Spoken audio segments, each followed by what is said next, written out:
We're going to compare two full-frame mirrorless cameras from Sony, the Sony A7C and the Sony A7S III. But rather than comparing every spec and feature, I'd like to instead focus on the ISO performance of both cameras. That is both the ISO range, both native and extended, and then also the actual noise performance at the higher ISOs that both of these cameras offer. In the spirit of keeping this video nice and concise, I'm going to split this up into 3 parts. Part 1 will be comparing the ISO performance of both cameras in S-Log2, a commonly used high dynamic range profile. Part 2 will be comparing both of these cameras' ISO ranges, but using a custom picture profile 2 designed for managing low light conditions. And part 3 will be comparing the value of the A7C versus the A7S III in terms of its ISO performance, and only that. So for part 1, let's hop into some nitty-gritty ISO comparisons for S-Log2 on both the A7C and the A7S III. In S-Log2, we are slightly restricted to have our lower ISO on both cameras, the A7C starting at 500 ISO, whereas the A7S III gets to start at 160 ISO. Likewise, at the top end, the A7C maxes out at 102,400 ISO, whereas the A7S III goes all the way up to 409,600 ISO. We're just going to watch through a minute or so of each ISO going all the way up. I will show you both of these side by side. One of the problems with shooting in S-Log2 or 3 is the fact that most of the shadows end up to being quite noisy unless you do overexpose by about 2 stops. But I found it interesting, the A7S III seems to be slightly darker in some ISOs when it's S-Log2 compared to the A7C. Getting up to about 10,000, you start to see some pretty nasty noise going on. Mainly looking around the 4,000 up to 8,000 mark for a second. Just trying to get an idea of how the shadows perform on the A7C versus the A7S III. So looking between 6,400 up to 8,000, then up to 10,000 next, and then up to 12,800. We can see around here is where the A7S III starts to perform extremely well. Up far above this point, we start to get into the point of not really as usable on the A7C, really depending on how much you've got to push this in your chosen setting.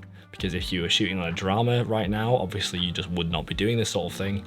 But if you're shooting a documentary and you just need to see what's going on, the fact that you have this flexibility is fantastic, especially in something like S-Log. Next, we're going to look at the custom picture profile 2. I'm going to drop all the settings for this picture profile 2 down below, but I'm also going to drop the link to Make Art Now's channel, who actually first I sort of got this picture profile from.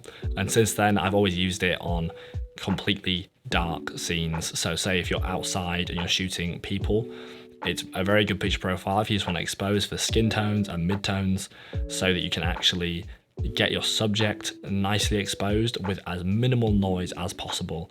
But it does mean sacrificing a lot of detail in the shadows, but to me that's totally worth it because it's a nighttime scene. The shadows are good to fall off. In this picture profile 2, because we are outside of any of the log color profiles, this is the A7S III starting at 80 ISO, which is fantastic. That is extended. And then the A7C comes in at 100. Again, the A7C up to 102,400 and the A7S III up to 409,600. Both here between 2,000, 4,000 are all looking pretty good. But again, it's when we get up to that sort of 6,400, it starts to get a bit murky. But you'll see the A7S III is actually overall a lot brighter at the exact same settings at the same ISOs compared to on the S-Log2, it was a lot darker in my opinion. When it comes into 6,400, 8,000, both looking pretty good around here. And then 10,000, you can see on the background, on the camera, on the box camera on the A7C, it's not looking super good.